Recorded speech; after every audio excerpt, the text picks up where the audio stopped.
Hi friends. Jagadhatri, Kedar రూమ్‌లో ఉంటారు మాట్లాడుకుంటూ. అప్పుడు కౌశిక్ అక్కడికొచ్చి, "జగదాత్రి అంటే ఏంటి వదినా" అని అంటుంది.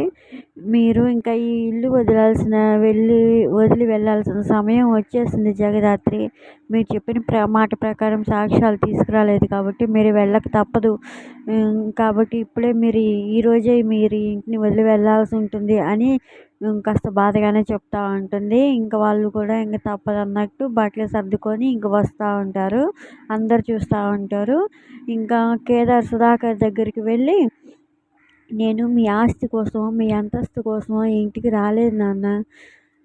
నాకు ఒక నాన్న ఉన్నాడు. నేను అనాథని కాదని చెప్పుకోవడానికి, నాకు ఒక కుటుంబం ఉందని చెప్పుకోవడానికి, ఈ కుటుంబంతో కలిసి నా వాళ్ళు అని చెప్పడానికి మాత్రమే వచ్చాను నాన్న" అంటూ ఉంటే, అప్పుడు కౌశికి కూడా చాలా ఏడుస్తూ బాధగా చూస్తూ ఉంటుంది, ఏం చేయలేక.